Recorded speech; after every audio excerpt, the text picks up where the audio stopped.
Boker Tov, bonjour, bienvenue à notre étude du jeudi matin.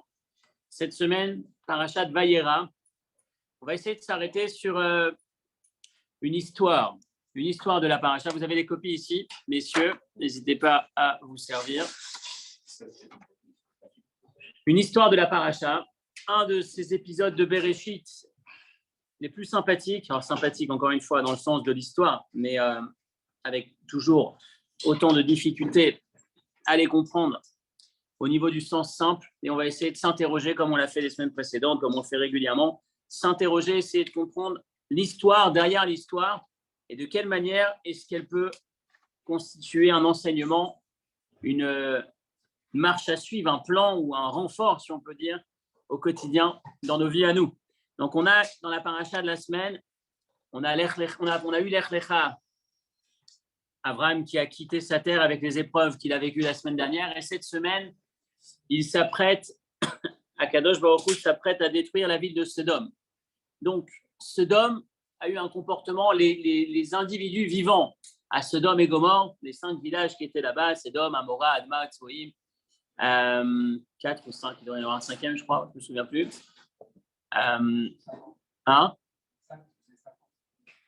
C'est ça, Sodome, Amora, Adma, Tsoïm, il en manque un. Bon, c'est pas grave. Et donc, ils ont un comportement qui ne convient plus, qui ne convient pas, qui ne passe pas, on va dire, et Akadosh Baruch Hu décide de détruire ces villages. Avant de le faire, Dieu se souvient du neveu d'Abraham qui est là-bas, Lot. Il va envoyer une équipe, des malachim, des anges qui vont sauver le neveu d'Abraham. Merci beaucoup. Et pendant cet épisode, il va y avoir Lot qui va s'enfuir, sa femme qui va s'enfuir avec lui, 2 de ses filles qui vont accepter de s'enfuir et les 2 autres qui vont souhaiter rester. Et sa femme, sur le chemin, pendant qu'elle est en train de s'enfuir, elle regarde derrière elle et elle est transformée en statue de sel. Et c'est sur ce passage qu'on va essayer de s'arrêter. Quelle est l'histoire de cette statue de sel ? Au niveau simple, qu'est-ce que ça représente ? Qu'est-ce que ça veut dire un individu transformé en sel ? On lit l'histoire, on connaît l'histoire. Quand on se balade, quand on va en Israël avec faire un peu de tourisme et qu'on prend la direction d'Erech Habiga et qu'on va vers la mer Morte, on s'aperçoit qu'à un moment donné, on a des panneaux qui nous indiquent à droite ou à gauche, par ici, la femme de Lot, Eshet Lot, cette statue, ce monument de sel qui représenterait, selon certains chercheurs, les restes ou la statue éternelle de sel qui représente la femme de Lot. On va essayer de s'arrêter sur ce sujet, comprendre un peu ce qui se passe, parce que, encore une fois, même si on sait lire l'histoire et que quand on la lit simplement, on se dit, bon, ben voilà, ça va, ça peut se comprendre, bonjour. En même temps, quand on s'arrête dessus, on se dit, il y a quand même pas mal de difficultés à comprendre.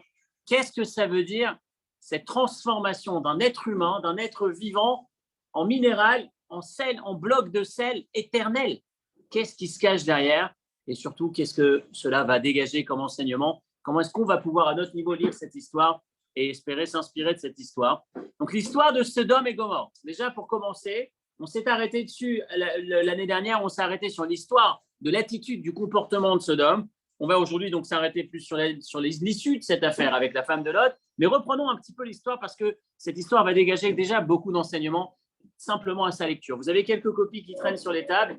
N'hésitez pas, logiquement, il doit y en avoir plus ou moins assez.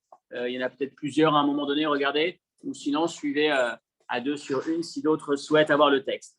Le premier texte va nous dire, rappelez-vous déjà, comment est-ce qu'un peuple peut déraper au point d'arriver à ce que Sodome a été capable de faire ? Comment est-ce qu'on peut être aussi tordu, aussi mauvais que ce que Sodome, les gens de Sodome, sont arrivés à faire ? La Gemara déjà nous raconte qu'est-ce qu'ils faisaient de si grave, quelle était l'horreur véritable de leur comportement. La Gemara nous raconte dans Sanhedrin à la page 109, premier texte dans vos feuilles, rappelons-nous déjà, l'histoire de Sodome, c'est un pays qui a d'énormes richesses naturelles dans son petit morceau de terre. Énormément de richesses naturelles, mais entouré de peuples qui n'a absolument aucune richesse naturelle. Et donc, ce sont des riches qui sont menacés par la pauvreté des voisins, qui sont tous autour de ce petit peuple, tous particulièrement pauvres, et ils ont très peur de perdre leur richesse. Et donc, ils vont établir une première loi, on ne laisse pas rentrer, personne ne peut s'installer sur ce territoire, à moins d'être né sur ce territoire. Les anciens, ceux qui étaient là, restent là, et on s'arrête là, plus personne ne peut s'y installer. Étape numéro 2, plus personne ne peut traverser le territoire, impossible de passer la nuit chez nous. On ne laisse personne être invité, reçu chez nous. On a extrêmement peur qu'ils constatent la richesse et qu'ils veuillent se l'approprier. Ça ressemble un peu au début de l'histoire de l'Amérique. Dans le monde. Non, je ne parle pas de ça. Je parle de cette peur, de cette inquiétude de se faire avaler. Troisième étape, il est évident qu'aucun mendiant, qu'aucun pauvre ne peut passer là-bas. Parce qu'un pauvre qui passerait dans la ville, on le paierait en billets, on le paierait avec la richesse du quartier. Et on sait comment est-ce que ça fonctionne. Le premier 20 jours, il a été bien reçu, on lui a donné comme il fallait, il va chercher tous ses copains. Donc, on a extrêmement peur de ça. Malheureusement, ça fait partie de ces inquiétudes. Donc, voilà les individus de Sodome. Ils vont établir des règles, mais bien évidemment, c'est contre nature d'être à ce point protecteur de sa propre richesse, d'être à ce point centré sur soi, d'être à ce point égoïste. C'est contre nature parce que la nature humaine veut quand même qu'on s'ouvre un petit peu, pas qu'on soit totalement fermé. Et donc, ils ont été obligés, comme à chaque fois que tu mets en place une règle qui est contre nature, tu es obligé de la renforcer avec des barrières qui sont aussi complètement folles, encore beaucoup plus dingues que la règle elle-même, que le principe lui-même. Et qu'est-ce qu'ils ont établi comme règle? Alors, voilà ce qu'ils disent. Vous sautez un peu, on viendra juste après sur la suite. Haïta l'anche Sodom mita. Ils avaient un lit, et c'est terrible, ce lit de Sodome, on en a parlé l'année dernière, je crois. Le lit de Sodome, c'est vraiment le symbole de l'horreur absolue. C'est un lit qui a une taille. L'invité qui finalement se retrouve dans la ville et qui demande à dormir, on l'installe sur le lit. S'il a exactement la taille, tant mieux pour lui, c'est rare. S'il est un peu trop grand, on lui coupe les pieds pour qu'il arrive à la taille du lit. C'est terrible, ça paraît abominable. S'il est un peu trop petit, on l'étire jusqu'à ce qu'il arrive à la taille du lit. On comprend que c'est complètement atroce. Ça ne veut rien dire. C'est complètement dingue. Première étape. Deuxième étape, personne ne donne à manger. Interdiction formelle de donner à manger à qui que ce soit qui passe par le territoire. Ce qu'on peut donner, c'est une pièce. Donc, on donne une pièce. On donne une belle pièce d'or. Qu'est-ce qu'ils faisaient chacun? Ils écrivaient leur nom sur la pièce. Ils lui donnaient une pièce. Chaque fois que le gars tapait à la porte, on donnait une pièce. Mais avec des pièces, tu ne manges pas. Et personne ne vend quoi que ce soit à un étranger. Donc, le gars, il a ses pièces, plein de pièces. Il va traîner 1 jour, 2 jours en ville, puis il meurt. Et puis, une fois qu'il est mort, on va récupérer ses pièces. C'est terrible à imaginer, mais c'était leur attitude. Et là, un jour, il y a un problème. Il y a un pauvre qui dure, qui tient. On l'a repéré, on lui a donné sa pièce. Il fait 1 jour, il fait 2 jours, il fait 3 jours, c'est pas possible. Et donc là, il y a une enquête FBI qui se met en place. Comment cet individu tient? Qui est le voyou, le criminel qui l'aide à survivre? Et on s'aperçoit qu'il y a une jeune fille qui a sa cruche avec laquelle elle va chercher son eau tous les jours au puits. Et on voit que, en fait, derrière sa cruche, il y a un bout de pain en dessous. Elle la pose une fois qu'elle a fini de servir l'eau, ou avant de se servir de l'eau. Elle pose sa cruche, elle s'en va, elle va faire genre de faire un tour. Il y a ce fameux pauvre qui arrive, qui cherche, qui trouve le morceau de pain, qui le prend. Et comme ça, elle n'a pas vu, elle l'a aidé discrètement, délicatement. Encore une fois, c'est une enquête FBI parce que c'est un grand crime. Et quand on s'est aperçu que c'était elle la coupable, ils l'ont prise. C'est encore une fois terrible, accrochez-vous, ou alors fermez âme sensible, s'abstenir. Ils l'ont prise, ils l'ont enduit de miel et ils l'ont posée en haut de la muraille et elle s'est faite piquer par des abeilles jusqu'à en mourir. Et Aketsa Akata, la Torah va dire à un moment donné, ce cri qui va déclencher chez Dieu l'expression « on va descendre voir ce qui se passe en bas », est-ce que c'est véritablement aussi grave que le cri qu'on a entendu, son cri à elle, Aketsa Akata au féminin, comme son cri à elle, est-ce que c'est vraiment ça? Est-ce qu'ils en sont vraiment là? Et si vraiment c'est ça, on ne peut pas laisser faire une chose pareille, il faut que ça cesse. Ce quartier, cette zone du monde ne peut pas continuer à exister en la matière. Et qu'est-ce qui se passe? Akadosh Baruch Hu va envoyer effectivement, avant de détruire ces villes-là, il va envoyer les anges pour sauver Lot. Maintenant, je voudrais m'arrêter sur comment est-ce qu'un individu dérape à ce point. Quel est le début de l'histoire? Comment est-ce qu'on en arrive à tomber aussi bas? Et c'est très intéressant de s'arrêter un tout petit peu sur les risques ou les dangers de l'égoïsme. On peut parfois se dire, bon, j'ai envie de garder ce que je possède. C'est bien, c'est pas très grave, c'est pas un grand crime. Alors, on va le regarder sous un angle assez intéressant. Regardez maintenant la deuxième partie du premier texte, Avot, le 4e chapitre, la 10e Mishnah. Ha-Omer Sheli, Sheli, Veshelar, Shelar, Harezo Mida Benonit. La Mishnah va nous donner 4 attributs. Rappelez-vous qu'on est dans les maximes des pères. On reviendra dessus tout à l'heure. Maxime des pères, c'est présenté comme étant milé de chassiduta, des mots de piété. Je ne sais pas si le mot, la traduction est précise. C'est pour comment faire pour être mieux que mieux, enfin, mieux que la normale. Bien être un individu qui se parfait au quotidien, qui n'est pas juste à la limite de la règle. Non, c'est les Tanaïm, les maîtres de la Mishnah. Donc, il y a 4 midot, 4 attributs, 4 modèles dans la façon de gérer sa fortune. Et il y a l'expression qui est citée dans la Mishnah, la deuxième version, c'est le deuxième niveau, c'est Sheli, Sheli, Veshelar, Shelar. Celui qui dit ce qui est à moi, et ce qui est à toi, Harezo Mida Benonit. C'est la version, c'est la voie médiane, la voie intermédiaire. Ce qui est à moi, ce qui est à toi, Veyesh Omrim, certains disent Zo Mida Tsedom. C'est la version de Sedom. C'est l'attitude de Sedom. Et les commentateurs se posent la question, comment tu peux passer d'une extrême à l'autre? C'est soit la voie intermédiaire, la bonne voie, la voie du centre, ou soit Sedom. Comment tu peux arriver aux deux? Et il y a 2 réponses. La voie du centre ou alors c'est la glissante. On va dans exactement. Alors comment ça se passe? Alors on a un premier commentaire qui va dire… Là, elle commence, mais elle finit aussi.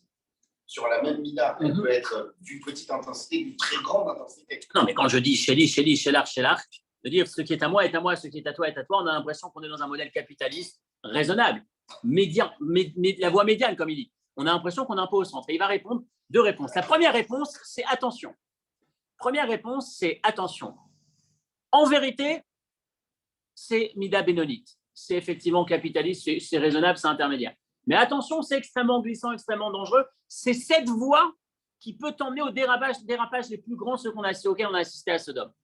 Rappelle-toi, ça peut être Benoni, à un petit niveau. Au départ, tu peux dire que c'est envisageable, mais si tu t'enfermes dans le capitalisme, si tu commences à rechercher, à posséder et t'enfermer exclusivement dans cette philosophie, c'est extrêmement dangereux, tu peux arriver à Sodome. Première explication. Le Rav Low, il ajoute un commentaire très joli sur cette phrase. Il dit Ha-Omer, au départ, on part au singulier. Celui qui dit ce qui est à moi, ce qui est à toi, c'est la voie centrale. Certains disent Veyesh Omrim, certains disent c'est la voie de Sedom. Il dit c'est quoi l'expression? Il dit lorsqu'il y a une personne qui dit ce qui est à moi, ce qui est à toi, on peut encore dire que c'est équilibré.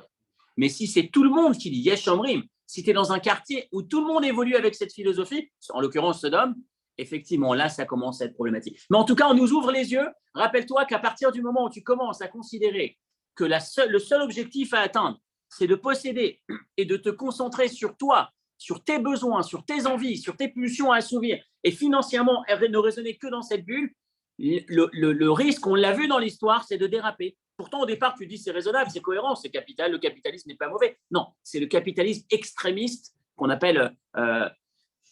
on aurait pu dire le capitalisme pourri, mais c'est celui c'est ce qui est susceptible d'arriver lorsqu'on est totalement enfermé dans cette bulle. Donc ça, c'est déjà la philosophie. C'est intéressant de s'arrêter sur cette approche. Le Barthénoura va dire, regardez l'expression numéro 3, Sheli, Sheli, Veshelar, Shelar, enfin la troisième partie de la première référence. Eni rotse la notra, ve'alvai shelo teneoti. C'est celui qui dit, je ne veux pas te faire plaisir, mais tu sais quoi, ne me fais pas plaisir. Chacun pour soi. Attention, c'est dangereux, ça peut t'emmener à Sodome. Pourquoi? Écoutez bien. À force de t'habituer dans ce modèle, dorénavant, tu ne voudras plus jamais aider qui que ce soit.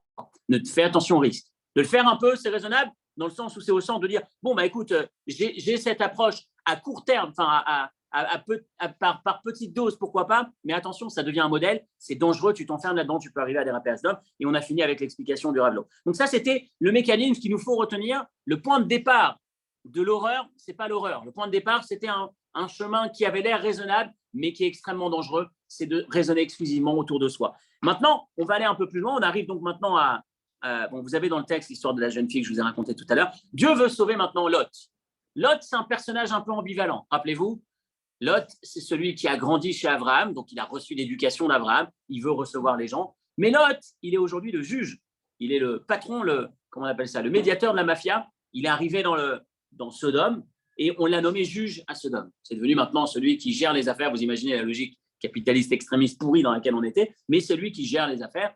Comment est-ce qu'il est arrivé à Sodome? Sa femme est une fille, a priori, originaire de Sodome, ce qui pourrait nous permettre de comprendre comment tu rentres. Tu es extérieur, tu n'as pas le droit de rentrer, comment tu es venu. Mais il était quand même cette pièce rapportée, il est avec cette femme, et là, il a un problème. L'ange qui vient le voir, pardon? C'était pas Monaco alors. L'ange vient les voir et dit à Lot, il faut se dépêcher, il faut partir. Référence numéro 2. Là, on est dans le Chumash. Vaït Mahama. Lot hésite. Rappelez-vous la note de l'ambivalence, je ne reviendrai pas dessus. On a beaucoup travaillé dessus des années précédentes, quelquefois. Il hésite, il ne sait pas où il est partagé, il est déchiré. Lot, son histoire, exactement. L'histoire de Lot, c'est Sodome. Il a grandi là-bas, il est heureux, il est nommé là-bas, il a accédé aux fonctions importantes, il a un équilibre, il est comme il faut. Ses filles, sont fiancées, d'autres filles sont mariées. Ça y est, c'est devenu un gars de Sodome. Imaginez-vous, tu es au Koweït, tu es rentré dans cette zone et tu es accepté, tu as même des fonctions importantes. Mais de l'autre côté, les anges lui disent on va détruire ce pays. Il n'y aura plus rien, dans cette terre, il n'y aura plus rien. Le comportement a dépassé toutes les limites. Tu ne peux pas rester ici, il faut que tu t'en ailles. On est venu, dépêche-toi, on s'en va. Et il ne sait pas quoi faire, il est déchiré entre les deux. Les anges ont pour mission de le sauver, ils l'attrapent par la main, ils attrapent sa femme par la main, on y va. Ils ont pris ses 2 filles, les 2 qui ont accepté de partir, on se sauve. Ils l'ont sorti. Mais ils lui ont dit en partant, Al tabit acharecha, ne regarde pas derrière toi, il faut que tu avances, fonce devant.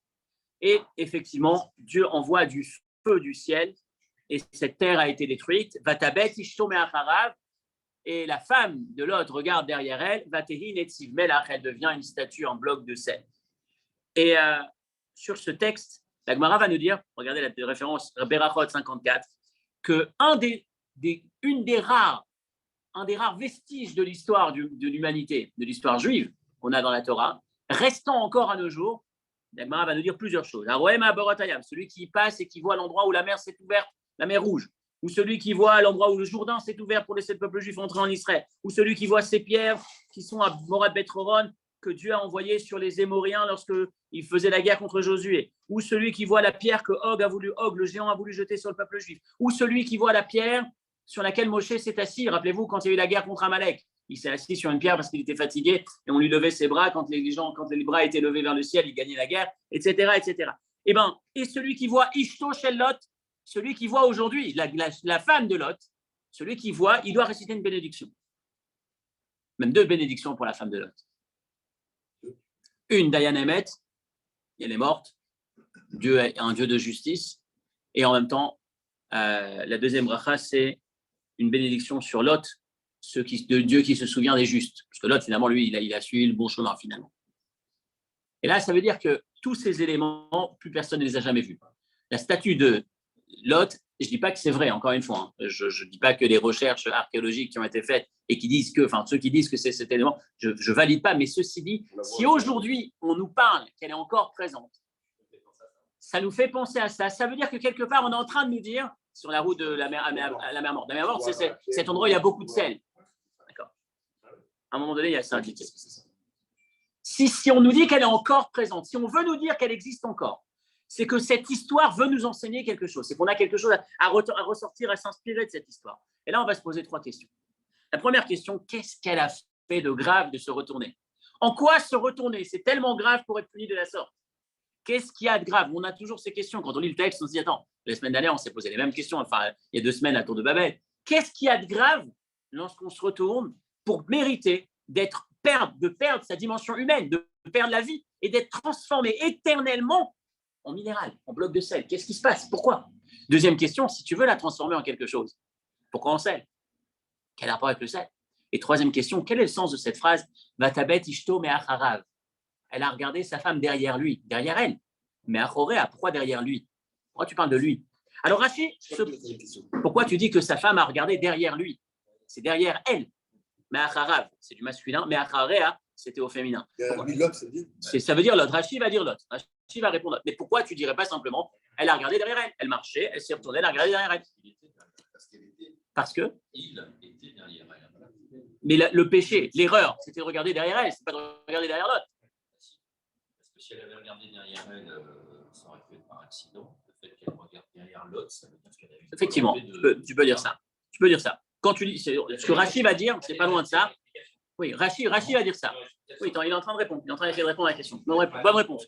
Ça se tient. Spontanément, tu aurais dû dire derrière elle. Maintenant, tu dis, il y a du sens à dire derrière lui égale l'autre. Tu as raison. Rachid va dire ça. Rachid va répondre aux 3 questions qu'on a. Regardez le Rachid. Rachid, notre Rachid d'aujourd'hui. Enchanté. Enchanté, Rachid. Regardez Rachid dans la suite de la référence. Al-Tabet acharecha. Voilà la première réponse de Rachid à notre première question. Pourquoi il ne faut pas regarder derrière toi? Ataïr Shata Imaem. Toi, tu as péché, tu as fauté comme eux. Tu faisais partie d'eux. Ou Bistrout Acherim Atanitzol. Tu es en train d'être sauvé par le mérite d'Abraham, de ton oncle. Par le mérite d'autres. En vérité, tu méritais de tomber avec eux. En Chakeda Lirod Befuranutam Ve'atanitzol. Tu ne mérites pas, c'est pas cohérent, c'est pas correct de regarder, de les voir tomber et de toi de t'enfuir. Donc, regarde pas derrière. C'est pas correct. Si tu regardes derrière, tu dois tomber avec eux. Pourquoi sa femme a regardé derrière lui, mais Acharav chez l'autre, derrière l'autre. Et pourquoi elle s'est transformée en sel? Parce qu'elle a fauté avec le sel. Amarla, un jour, ils avaient des invités, et l'autre dit à sa femme, apporte-leur un peu de sel. Donne un peu de sel à ses invités. Elle lui a répondu, même cette mauvaise coutume de servir les invités, de saler leurs plats, tu veux instaurer dans notre nouvelle maison à Sodome. Arrête, stop, on ne donne pas. L'invité, déjà qu'on reçoit un invité, c'est le maximum, on ne peut pas se permettre de leur donner du sel. Donc, tu as fauté avec le sel, tu te transformes en sel. Voilà, voilà comment Rachid répond à nos 3 questions, mais j'ai envie de vous dire, sur la troisième, la première question, ne regarde pas derrière. C'est grave de regarder derrière parce que tu fais partie d'eux, tu mériterais de tomber, tu es sauvé par le mérite d'Abraham, c'est pas correct de regarder derrière, regarde devant. Ne regarde pas derrière parce que sinon tu serais associé à eux, ce qui est ta vraie place. Et sur la dernière réponse, j'aime bien la dernière réponse de Rachid, elle lui a dit, oh, tu n'as pas donné du sel. J'ai envie de vous dire, une femme qui ne donne pas du sel à ses invités, en tout cas dans la logique de cette femme-là, de Sodome, c'est pas que du sel qu'elle n'a pas donné. Probablement qu'elle n'aura pas donné du sucre, probablement qu'elle n'aura pas donné du poivre, et je ne pense pas qu'elle aurait servi un dessert. Alors transforme-la en glace au chocolat, parce que finalement, la glace au chocolat, elle n'aura pas donné. Pourquoi le sel? Quel est le sens de cette transformation dans le sel? On voit que dans le sel, on a quelque chose. D'autant plus que, rappelez-vous que le sel, pour nous, ça a une connotation élevée. Le sel, c'est ce qui accompagne les sacrifices. Le sel, c'est ce qui accompagne les sacrifices. Le sel, allez, un tout petit peu de chiffres dans le sel. Le sel, c'est pour valeur numérique. Mélar, c'est la valeur numérique 78, 3 fois 26, 3 fois le nom de Dieu. C'est d'ailleurs une des raisons pour lesquelles on trempe 3 fois le pain. Certains ont l'habitude de tremper 3 fois le pain dans le sel avant de le donner. Le pain a aussi cette même valeur numérique. On finit sur les chiffres. Lechem, mélar, c'est les mêmes lettres. Et en fait, on va avoir le rapport entre le pain et le sel trempé 3 fois. C'est nous rappeler que lorsqu'on mange du pain, ce n'est pas forcément le pain qui nous nourrit, mais c'est la parole divine qui est dans le pain. On refait cette connexion. Le sel, c'est un élément élevé. Que Dieu choisisse de prendre ce sel, ce symbole élevé, rappelez-vous, les eaux du bas, les eaux du haut, lorsque Dieu a séparé les eaux du bas, les eaux du haut, les eaux du bas se sont plaints, on dit à Dieu, mais pourquoi les eaux du haut vont rester près de toi et nous on va rester en bas? Et Dieu a dit, vous inquiétez pas, vous m'accompagnerez dans chaque sacrifice sera accompagné par le sel, etc., etc. Donc le sel, c'est un symbole d'élévation, c'est un symbole sacré. Et de prendre ce sel et de dire, on va transformer cette femme en sel, qu'est-ce qui se cache derrière cette transformation? Alors vous avez un des commentaires qui va dire que, en fait, le sel, dans Devarim, la Torah va nous dire que Gofrid va Mélar, parce qu'on ne nous dit pas comment Sodome a été détruite. On nous dit qu'il y a eu du feu. Mais dans Devarim, on va dire du sel, du feu et du sel qui a brûlé cette terre.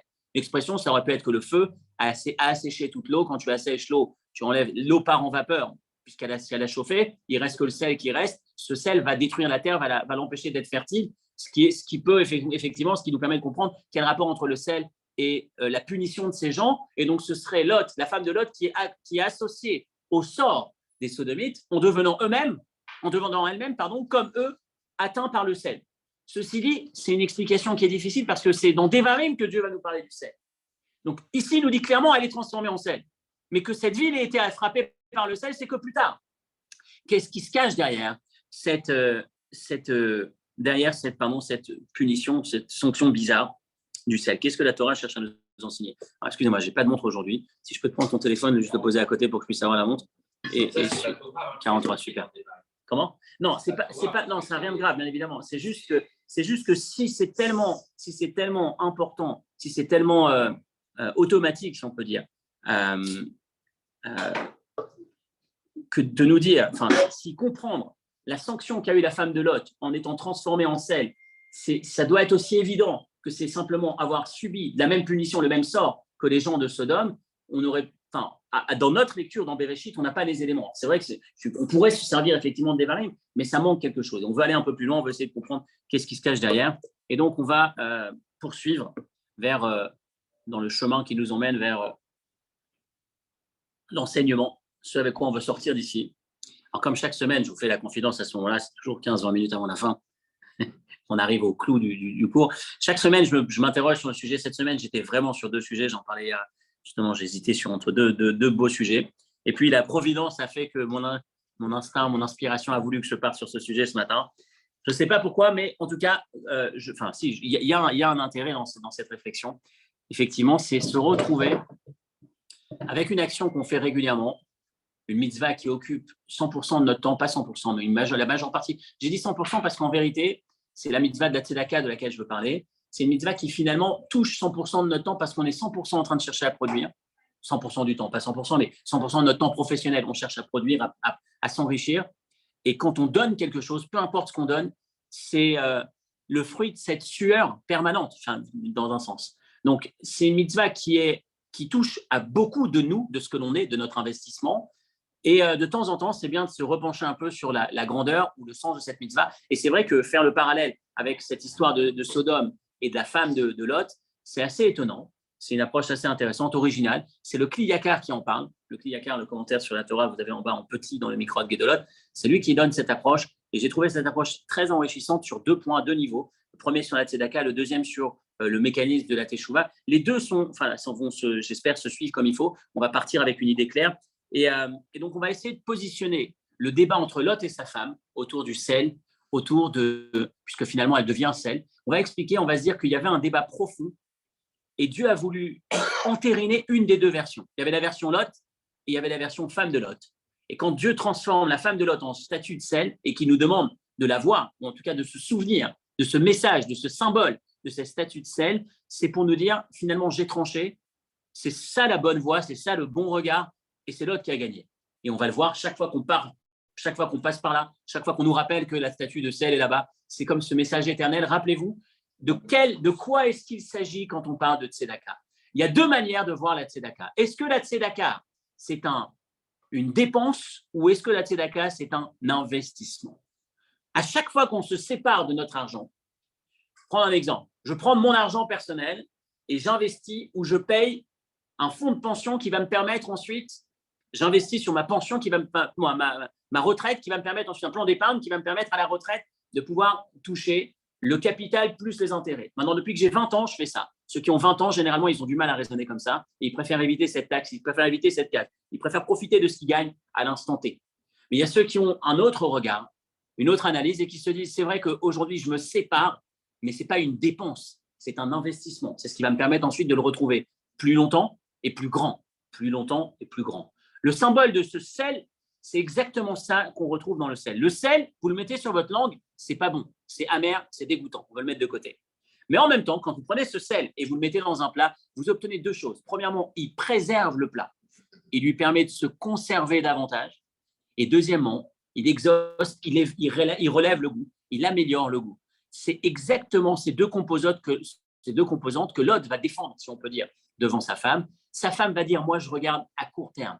À court terme, c'est une dépense. Je ne veux pas dépenser. Tu es en train de me demander de me séparer de ce pourquoi j'ai sué, de ce qui est à moi, ce qui m'appartient. Je ne veux pas m'en séparer. Je m'en sépare. Et on va remarquer, une image très intéressante, à chaque fois qu'on met en œuvre une bonne habitude, une habitude positive, les fruits sont toujours à moyen et long terme. Lorsqu'on met en place une mauvaise habitude, les fruits sont toujours instantanés. Alors, je donne un exemple sympathique, vous savez tous combien est-ce que je suis concerné par le sujet. Quand vous avez une super belle pizza ou un super bon gâteau, vous le mangez, le résultat, il est instantané. Le plaisir, il est là. Quand à la place de manger, vous allez vous priver pour aller courir, prenez une bonne habitude. Je me passe de ce plat-là, plein de calories, plein de gras, et à la place, je vais m'engager dans une nouvelle routine, je vais courir tous les 2 jours. Le résultat, il n'est jamais instantané. Quand est-ce que vous allez commencer à voir les fruits? En quelques mois. Et c'est toujours très difficile de faire le bon choix. Parce que dans un cas, j'ai le résultat tout de suite. Dans l'autre, pour voir le bien, il faut attendre. Dans la tzedaka, c'est la même chose, peut-être même pire, parce que pour voir le bien de la tzedaka, c'est une promesse spirituelle divine. Il faut que j'attende de pouvoir la voir. Donc, c'est extrêmement difficile. On a ce débat profond, philosophique, j'ai envie de dire, entre Lot et sa femme, autour du sel. Comment tu regardes le sel? Est-ce que le sel, tu le regardes comme un aliment négatif, pas bon, amer? Est-ce que tu regardes ce don comme une séparation de ce que tu possèdes, comme une dépense, comme une perte? Ou est-ce que tu regardes le sel comme un conservateur et comme un améliorant en termes de qualité de goût, plaisir gustatif? L'autre va dire, quand on va donner, la logique d'Abraham, l'école d'Abraham, c'est quand tu vas donner, tu vas permettre à ce que tu possèdes de le posséder encore plus longtemps et tu vas ouvrir les portes du ciel pour en avoir encore plus, pour faire des petits avec ce que tu possèdes déjà. Comment ça marche? Deux éléments, deux arguments, deux raisonnements. Le premier raisonnement, il est que lorsque tu donnes la tzedaka, tu intègres Akadosh Baruch Hu comme partenaire dans ton business. Tu es en train de lui dire, il y a cette partie que je te reverse. Ça veut dire que dorénavant, c'est mon business, c'est mon entreprise, c'est mon gagne-pain, mais c'est plus que le mien puisque j'ai intégré un nouveau partenaire, un nouvel associé à qui je vais reverser des dividendes tous les mois ou toutes les semaines ou tous les ans. Cette partie de tzedaka que je donne. Donc, quelque part, je suis plus seul actionnaire dans ma boîte. J'ai fait rentrer un actionnaire lourd, comment ils appellent ça, avec un vrai track record, un bon, un sérieux. C'est marrant parce que c'est l'expression sur laquelle j'ai bossé hier soir. C'est pour ça que je vous la sors. C'est bon, quoi. Quelqu'un qui est costaud, tu l'intègres dans ton projet, donc forcément, il va conserver et il va plus développer, un peu comme ce sel. Ça, c'est l'approche du sel. Et deuxième élément, on l'a déjà étudié, c'est un commentaire du Or HaChaim. Le Or HaChaim, il dit Im kesef talve et ami, et ani imar. Si tu prêtes de l'argent au pauvre, le pauvre avec toi, le pauvre qui est avec toi. Il dit c'est quoi et ani imar? Ce qui est le pauvre qui est avec toi. Il dit que si tu as de l'argent, tu gagnes de l'argent, et que tu as pour vivre, et qu'il te reste un petit peu, et que ce petit peu, un pauvre vient te demander pour que tu puisses lui prêter, sache que ce petit peu, il n'était pas à toi. C'est Eteani Imar. Dieu a mis avec toi l'argent du pauvre afin que tu sois son vecteur. Une question qu'on me pose très régulièrement. Pourquoi Dieu a créé ce monde avec des pauvres et des riches? Et la réponse que la Torah nous donne, c'est parce que si Dieu avait créé chacun avec ce dont il avait besoin, sachez, le point de départ, c'est Dieu a créé chacun avec tout, avec exactement ce dont il a besoin pour survivre. C'est la même chose pour les plantes, c'est la même chose pour les animaux, c'est la même chose pour l'humanité, l'humain aussi, même si sur l'humain, c'est moins visible. Vous allez me dire, mais chez l'humain, ce n'est pas vrai. Chez les animaux, effectivement, on n'a pas d'animaux pauvres, on n'a pas d'animaux riches. Tout le monde se nourrit d'une certaine manière, de la même façon. Tout le monde a accès à ses ressources, a priori, de manière naturelle, avant que l'homme intervienne sur la planète. On va dire, de manière naturelle, avant les problèmes écologiques. L'animal a ses ressources naturellement. Dieu se soucie de chaque élément, chaque élément de la nature, il a de quoi survivre. Dieu subvient à ses besoins, le couvre finalement. L'être humain, c'est différent. Pourquoi c'est différent? Parce qu'Akadosh Baruch Hu a fait la même chose, a donné à chacun ce qu'il lui faut. Sauf qu'il s'est dit, pour qu'on puisse avoir du sens, pour qu'on soit partenaire avec lui dans ce monde, il a fait en sorte qu'il y en ait un. Alors vous avez posé la question, pourquoi? Et ça, je n'ai pas de réponse. Il y en a un qui a un peu moins. Il a donné un peu plus à l'autre. Et Ani Imar, je vous prends l'expression du Or HaChaim, ce que j'ai eu en plus, c'est Dieu qui a mis l'argent du voisin entre mes mains pour me donner la chance, le mérite de m'associer à lui dans la création en le lui reversant. Donc deux philosophies derrière la tzedaka.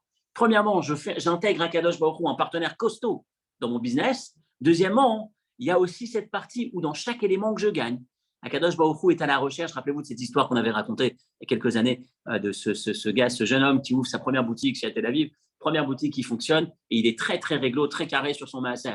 Et chaque fois qu'il gagne, à la fin de la semaine, à la fin du mois, il prend exactement les 10%, il va les remettre directement. Il est proactif en termes de maaser.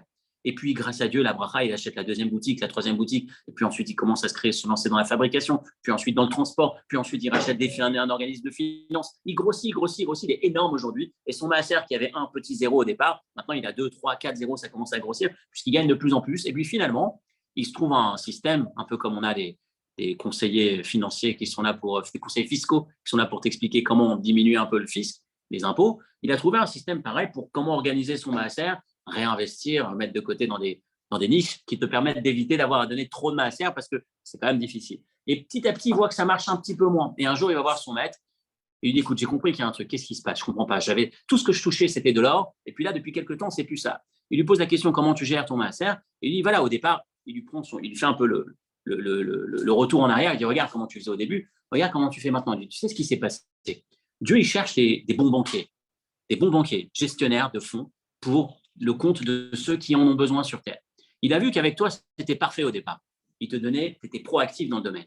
Il s'est dit, j'ai trouvé le bon. Et donc, il a misé sur toi. Et puis, petit à petit, il misait plus ça marchait, plus il était parfait, c'était parfait pour lui. Ces derniers temps, il a vu que c'est plus tout à fait ça. Il s'est dit, bon, écoute, il faut que je trouve un autre. Et c'est ce qui fait que c'est en train de régresser. Cette approche, cette philosophie, rappelez-vous, elle est associée au mot tzedaka qui veut dire pas charité, qui ne veut pas dire charité, faire du bien aux pauvres, mais qui veut dire justice. Dans l'absolu, Akadosh Baruch Hu a créé le monde de cette manière. Il m'a donné ce plus. Donc, premièrement, c'est mon partenaire, je l'intègre dans ma boîte, et ça, c'est intéressant. C'est la bracha. C'est conservateur comme le sel, Et c'est aussi, et c'est un améliorant, ça lui permet de se développer. Et deuxièmement, il y a cette logique derrière la tzedaka, cette justice sociale d'une certaine manière et spirituelle. Donc voilà le débat entre Lot et sa femme. Et Akadosh Baruch Hu va faire en sorte que cette femme, dorénavant, soit là, établie en statut de sel. Comme si Dieu voulait nous dire, rappelle-toi, il y a une expression dans la Gemara qui dit « Melach mamon chaser ». Melach mamon, si tu veux saler ton argent, chaser, il faut en diminuer. Donne de ton argent, de cette manière, tu la sales dans le sens conserve et dans le sens développe, améliore. Melach, mamon, chaser. Cette expression est issue de la Gemara, d'une histoire que je ne raconterai pas, un moment difficile. Mais la fin de l'histoire, c'est que c'est ça le symbole de ce sel, de cette statue de sel. L'histoire derrière l'histoire. Ce que la Torah cherche à nous enseigner avec la femme de Lot qui devient en statue de sel, c'est Akadosh Baruch Hu qui dit, il y avait ce débat entre Lot et sa femme. Il y avait deux approches. Comment regarder le don ?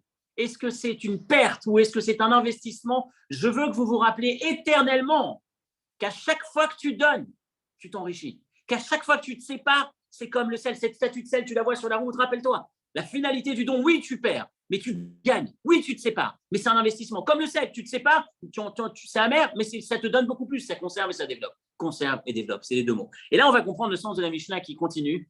On va essayer d'aller un peu plus vite parce que il se fait un peu juste. La Mishnah continue dans les fameuses attitudes. Il y a celui qui dit à Omer, celui qui dit ce qui est à moi est à moi, et ce qui est à toi est à moi, c'est un rachat. Et celui qui dit, Fidel Castro, et celui qui dit ce qui est à moi est à toi, et ce qui est à toi est à toi, c'est injuste, c'est un chassid. Cette Mishnah, ces deux phrases dans la Mishnah posent un énorme problème. Parce que Fidel Castro, est-ce qu'il a sa place dans Pirkei Avot ? Non. Oh, d'où tu parles de rachat dans Pirkei Avot ? C'est un criminel, c'est une ordure. On a besoin de citer dans les 4 attitudes possibles. Version Avot, version Chassidouta, piété. Tu veux être un pieux, tu as 4 attitudes. Comment elle a sa place ? Un criminel qui vole tout le monde, qui considère que tout ce qui appartient aux autres, c'est à moi. Et ce qui est à moi est à moi. Comment tu peux le citer dans les Pirkei Avot ? Et deuxième question, l'autre qui est très très gentil, très bienveillant, tout ce qui est à moi est à toi, tout ce qui est à toi est à toi, c'est un peu fou quelque part. C'est pas complètement bon. Est-ce que c'est un modèle qu'on veut garder ? Il vit comment ce bonhomme ?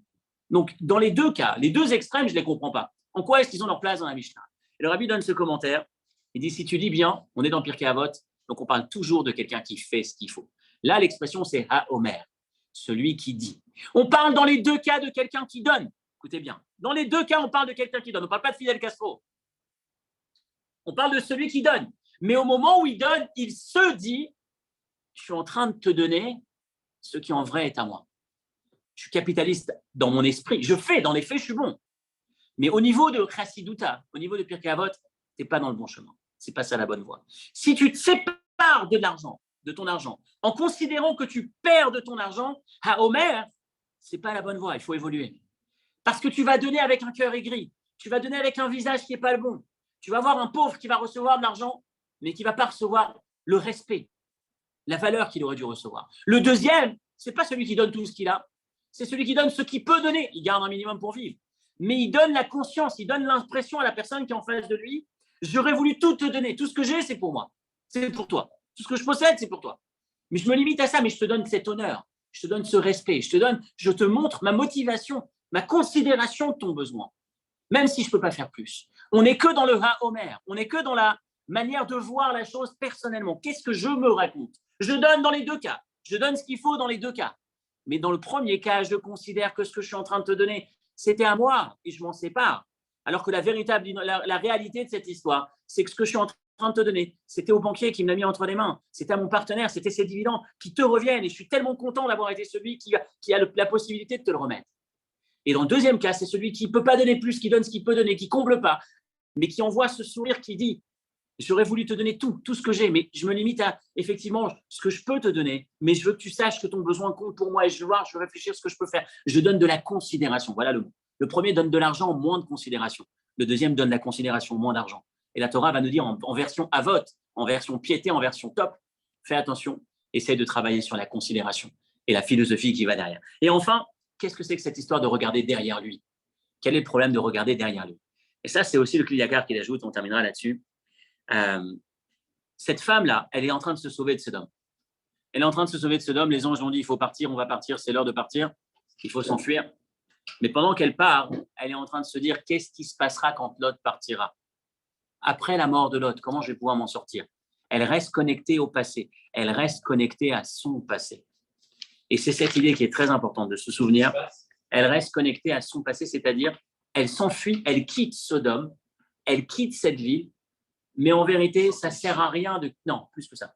Ça ne sert à rien de quitter un endroit. Ce qu'il faut, c'est permettre à l'endroit de te quitter. Ça ne sert à rien de quitter simplement un endroit. C'est difficile. Souvent, une femme, elle est mère de famille, elle quitte quand même une partie de ses enfants également. Est-ce qu'on ne peut pas éventuellement dire à ce moment-là, et également, peut-être qu'elle quitte une partie de ses enfants, si complètement. Mais ce que la Torah cherche à nous dire dans ce Vatabet, Ishto Me'atarav, derrière Lot, ce n'est pas derrière elle. Derrière elle, sa famille qu'elle a laissée. Mais c'est derrière Lot. Elle est encore, en fait, elle part, mais elle ne part pas. Elle part, mais c'est plus qu'elle regrette. Elle est encore enfermée dans sa philosophie première. Qu'est-ce que je vais devenir? Qu'est-ce que mon ego, mon capitalisme, ma possession, qu'est-ce qu'elle va devenir? Ma sécurité financière, c'était Lot. Est-ce qu'en partant, en quittant Sodome, est-ce que je vais pouvoir encore avoir ça? C'est la nature féminine, ça. Non, c'est la majeure partie. Non, je ne veux pas me perdre. Je ne veux pas me perdre dans ce sujet extrêmement glissant. Donc, simplement se rappeler, le dernier point, c'est se rappeler que quitter le lieu, changer de lieu, ça ne règle pas complètement le problème. C'est comme si je voudrais changer de veste, changer de vêtements et imaginer que j'ai changé de tête. À un moment donné, il faut changer dans son esprit. Rappelez-vous, on quitte l'Égypte ou l'Égypte nous quitte. On quitte Sodome, tourner la page, ça veut dire aussi savoir changer, se débarrasser de la mentalité de Sodome. Ce n'est pas simplement quitter Sodome. Et c'est ça l'erreur de regarder derrière. Regarder derrière, ça veut dire j'ai quitté physiquement, géographiquement, mais en vrai, je pars avec. Et c'est ce tort qui va faire qu'elle ne va pas s'en sortir. Et c'est pour nous cette leçon que parfois, il nous faut, à un moment donné, quand on parle de Teshuvah, c'est effectivement changer l'état d'esprit. Quitter l'état précédent. On raconte sur Elie Wiesel, à un moment donné, très rapidement, il retourne là où il était avant la guerre. Il se souvient, il a un flash que son père avait enterré des bijoux, des éléments de sa famille qui lui tenaient à cœur. Il se souvient que lui avait son cadeau de bar mitzvah, une belle montre qu'il avait cachée. Il se rappelle où est-ce qu'il avait planqué. En pleine nuit, il creuse, il la retrouve. Il apprend, il sort du jardin de la maison dans laquelle il avait retrouvé. Et à un moment donné, il se retourne, il la remet dans la terre et il s'en va. Avec cette idée, parfois, à un moment donné, et c'est un peu ce symbole quand on parle de Teshuvah, à un moment donné, il y a le fait de couper avec un certain passé trop lourd. Alors, en termes de Teshuvah, le fait de dire simplement « je quitte » ou alors le fait de faire en sorte que j'extrais, je fasse sortir de moi, de mon esprit, ces mauvais traits de caractère, cette mauvaise analyse, cette mauvaise approche qu'elle avait, en l'occurrence, cet égocentrisme dans lequel cet homme était enfermé. Voilà pour notre étude. Je veux juste terminer sur une dernière touche que vous avez à la fin du texte. Le Rabbi, en reprenant l'exemple du sel, il mettait en avant l'approche de la tzedaka comme le sel. Le sel, ce n'est pas tu mets un bloc, mais tu en mets un petit peu dans chaque plat. Et il y avait cette idée où le Rabbi disait qu'il y a un sens à donner de la tzedaka de manière régulière, de manière répétée, même si c'est en plus petite quantité.